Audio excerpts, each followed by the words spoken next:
como que foi que você recebeu o batismo? O batismo com o O Espírito Espírito Santo? Santo, 5 horas da manhã, 6 horas da manhã tinha um negócio chamado matutino. Tava buscando muito Isso, já, que eu lembro que tu tinha comentou uma vez que tu já buscava muito porque tu queria Eu só receber queria aquilo. aquilo, eu só orava pedindo o Na batismo hora com o que Espírito almoçar, Santo. pedia, na hora que... Toda hora, assim. Eu não fazia uma outra oração, senão Senhor me batiza com o teu Espírito Santo. Eu Não lembro falava disso. uma outra palavra, e era por dias. Só que com poucos meses, acho que 3 meses na igreja, aproximado, com cerca de 3 meses na igreja, uma oração chamada matutino, que a gente fazia às 6 horas da manhã, tinha o líder, o vice-líder, e eu fui, porque eu queria ser batizado, né? E eu me lembro Isso que... lá no Morrinhos, No Morrinhos, na igreja do Morrinhos. Na igreja do Morrinhos.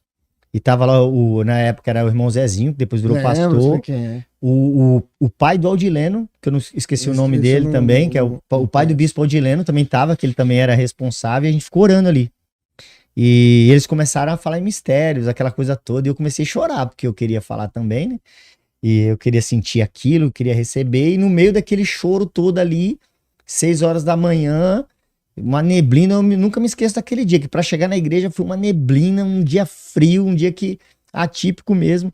Aí eu comecei a chorar também, comecei a falar em línguas também, e recebi um poder tremendo. Só que aí é até um negócio que na minha vida ficou meio mal explicado, porque quando eu fui batizado ali, uma pessoa falou que eu era muito recém-convertido para ter sido batizado, e eu parei, né? Meu Deus.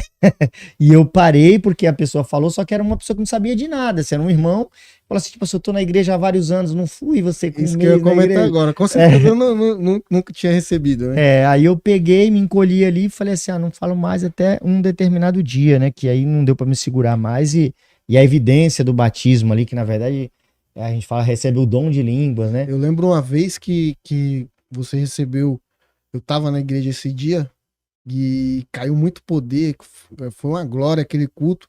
Eu lembro que acabou o culto, a gente te levou para casa, te deixamos na casa da tua tia Lourdes, e você não parava de falar em línguas, cara.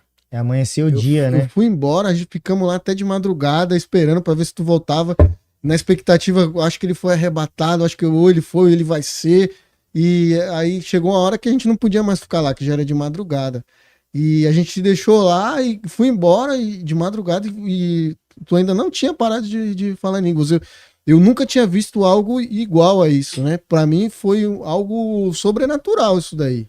Foi, eu vi, me lembro disso que eu aí. pude presenciar na tua vida. Eu fiquei até amanhecer o dia falando Foi, né? línguas, né? Eu não sei até que hora que foi. Eu sei que eu fui embora, já era aqui umas 2 horas da manhã. E parecia que tu ainda estava no culto ainda. Você não conseguia parar de falar em línguas, né? Então, e uma coisa interessante que eu nunca falei com ninguém, né? Sobre esse episódio. As pessoas pensam, você foi arrebatado, estava em transe. Não, não é isso. O que eu senti ali, aquela alegria que eu senti, aquele poder que eu sentia que me tomou.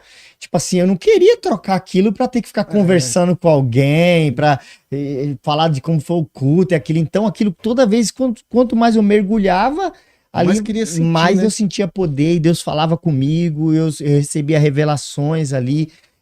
Deus ministrou muito em mim naquele dia, né? Eu nunca falei com ninguém porque a gente fica meio naquela, né? O que Deus faz assim, a gente não comenta depois. Tanto é que é a primeira vez que alguém fala sobre esse episódio. Porque eu presenciei, eu tava lá, eu tava no culto, eu recebi também o poder, lógico que eu não recebi da forma que você recebeu, e eu tava lá, eu presenciei, eu fui um dos que te levou para casa, porque você não conseguia sair da igreja, que nem tu falou, era como se você tivesse em um transe mesmo.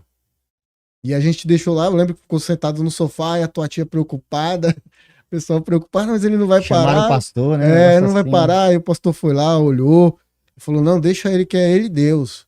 E aí a gente já era o que? Acho que umas 2 e pouca, aí eu fui embora. Aí quando eu voltei lá no outro dia, aí tu já tava mais ou menos normal. Não, eu tava normal todo o tempo, gente. É que naquele momento, aquela experiência foi uma experiência completamente diferenciada. E a gente não vê muita gente, por exemplo, eu também nunca vi ninguém ficar até outro dia de manhã, assim, falando em mistério, né? Mas assim, se você comparar, se você for lembrar como que era a nossa vida nesse período de jovens, né? A gente buscava muito, né? Então, naquele dia eu fiquei até de manhã falando em línguas. Mas, e os dias que a gente passava a noite inteira orando e jejuando e orando até de manhã, só simplesmente para ver a glória de Deus, né? Então, na realidade, a nossa preocupação nessa época de jovem era em receber cada vez mais o poder de Deus. Não tinha uma a gente outra... não tinha uma outra meta, É. assim. A nossa meta era ser usado por Deus e sentir a presença de Deus cada vez mais.